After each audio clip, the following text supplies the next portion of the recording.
you know, eventually I started to hone a lot of this stuff. And one of the things in particular that worked well for me, and it's kind of amazing because you'd never think like anti-inflammatory compounds, okay? Anti-inflammatory compounds are critical for recovery, you know, from illness.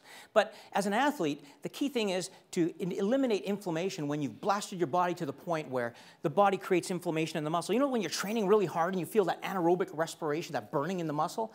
That's lactic acid, okay? That's great. But it's the stuff you feel 2 or 3 days later that you need to recover the body from. And you know that now that you're getting older, for example, oh, wow, like, you know, you go work in the yard, in the garden, and you get up the next day, you're going, holy cow, like, I can't, you know. You try and keep up with your kids to climb the hill or ride the bike, and you don't recover like they did because your body's not neutralizing inflammation the way it did when you were younger. It's not producing glutathione in its cells the way it did when you were younger. And it's one of the reasons why you can recover faster when you're younger. But when I was younger and doing those 700-pound lifts, I was trying to escalate that recovery potential for athletic activity. Today, we have it available to us for therapeutic activity. So it kind of made a shift.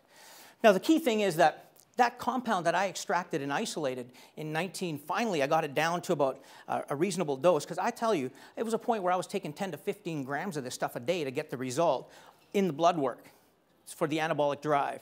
And I needed to isolate and find the compound that was anti-inflammatory, take it out. And the challenge is, how many people here have heard of curcuminoids? Curcumin is a very powerful anti-inflammatory. Problem is that the bioavailability is very poor. And you know that a lot of companies out there try to mix it with this, with BioPar and other things, to enhance its bioavailability. Problem is that it's hard to get enough volume to reach the site, to penetrate the nuclear pore. Now, that means that it has to be small enough to enter and create what's called transcription factors that we're learning a lot about today that affect the genes and cause them to produce these not only blocking inflammation, but anti-inflammatory cytokines. And that's where this has gone. It's actually quite complex. I didn't know what I was doing then. Today, in the lab, in the Faculty of Medicine at university, I know exactly where those transcription factors are because it's only been 3 years that they've actually discovered them.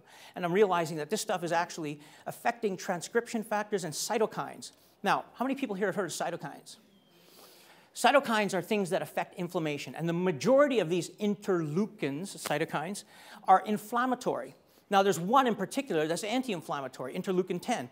All the scientists are trying to find out, how do I enhance interleukin 10? That's what Empower does, okay?